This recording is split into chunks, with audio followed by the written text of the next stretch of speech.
सुप्रभात। ईर्ष्यालु को ही जलाती है ईर्ष्या।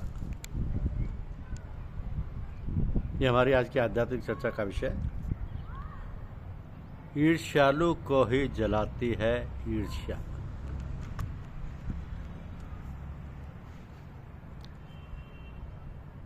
आप जानते हैं कि ईर्ष्या का काम हृदय को दग्ध करना ही है,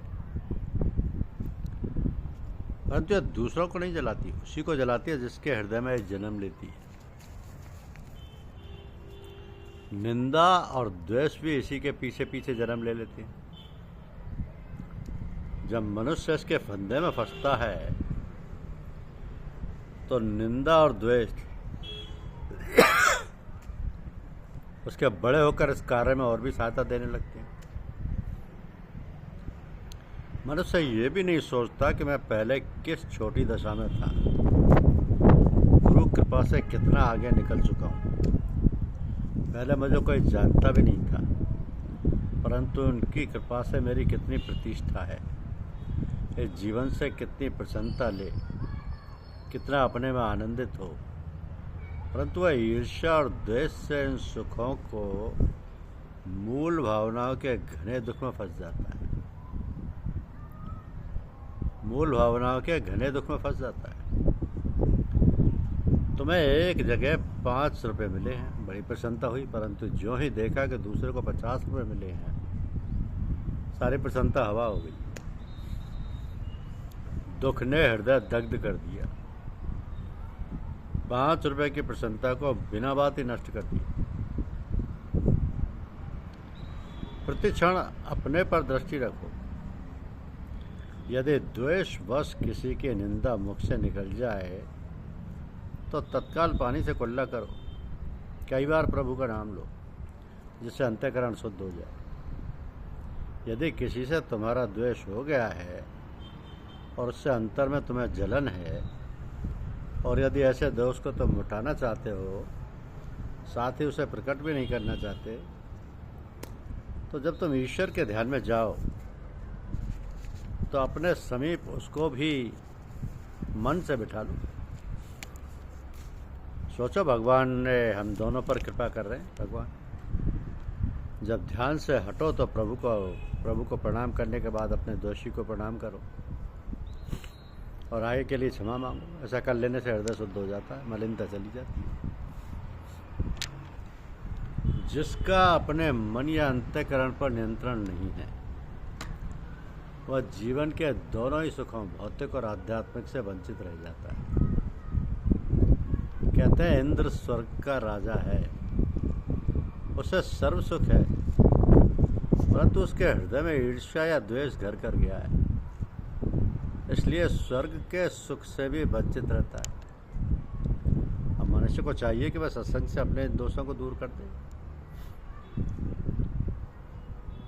एक समय आदमी बहुत सी उपाधियों को चाहता है, एक ही समय में सम्मान और प्रतिष्ठा चाहता है, परंतु जब इससे और ऊपर के क्षेत्र में जाता है तो उपाधियों को लौटा देता है, प्रतिष्ठा के सिंहासन को त्याग देता है। उस समय प्रतिष्ठा के शब्द जो अपने को धन्य किए जा रहे थे, अपमान सूचक लगने के लिए, और लोगों ने एकदम वापस कर दिए। वो ऊंचे पद से जिनके लिए लोग तरसते थे, छोड़कर अलग खड़े हो गए। उस समय उन्हें सच्ची प्रतिष्ठा ने अपनाया, या युवकों को ईश्वर ने अपनाया।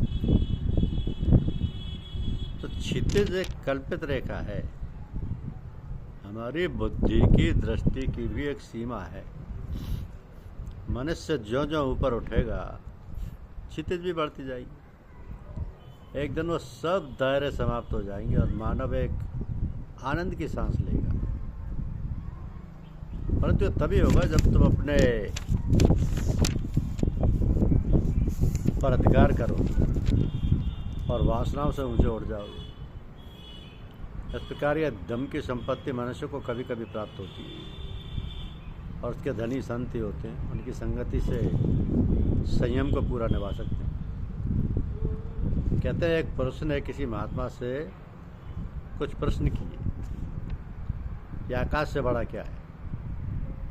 धरती से भारी क्या है, पत्थर से अधिक कठोर क्या है, अग्नि से भी अधिक दाहक और तीक्ष्ण क्या है, बर्फ से शीतल क्या है, समुद्र से भी उदार क्या है, और जिस बालक के माता पिता मर चुके हैं उससे भी अधिक दुखी कौन है।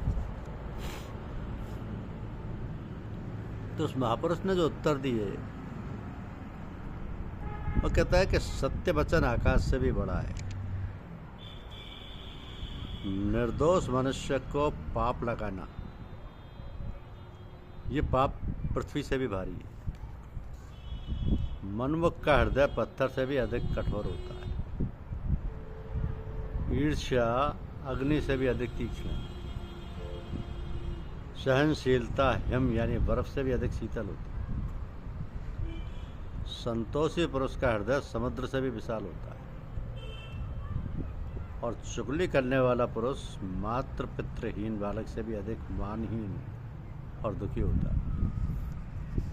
तो जिन लोगों ने अपने हृदय ऐसे बना लिए हैं वही पुरुष महात्मा कहलाने के अधिकारी हैं। अपने छल को त्याग दो, दंभ और पाखंड को छोड़ दो, तो फिर आप जो वास्तव में हैं वही तो रह पाएंगे, वही रह जाएंगे। आप वास्तव में आत्मा हैं, ऐसा संत कहते हैं। फिर इन पापों से बचकर यदि मानव अपने स्वरूप को पहचान ले तो फिर इससे बड़ी बात क्या होगी। किसी को सुवर्ण मिला है परंतु वह गंदा है, तो बस उससे साक्षी तो करना है, सुवर्ण तो वह है ही। बस मनुष्य जीवन में कुछ खोट आ गई है, उसी को तो दूर कर देना है। मनुष्य बुरा नहीं है, यह निश्चय समझो। यदि बुरा है तो केवल उसका विचार ही बुरा है, इसी से तो उसका व्यवहार बुरा है। विचार शुद्ध हो जाए तो मनुष्य तो एकदम अनुपम रत्न है। इसलिए कहा है कि ईर्ष्या अग्नि से भी अधिक तीक्ष्ण है। ईर्ष्या की आग उसी को जलाती है जिस हृदय में ईर्ष्या जन्म लेती है। तो ईर्ष्या को पनपने मत दो, वरना निंदा और द्वेष भी इसके पीछे पीछे जन्म ले लेंगे। कभी किसी से ईर्ष्या मत करो। ईर्ष्या की जगह प्रेम को स्थान दो। प्रेम से जग जीता जा सकता है। धन्यवाद। यूट्यूब चैनल को लाइक और सब्सक्राइब अवश्य कीजिए। शुक्रिया।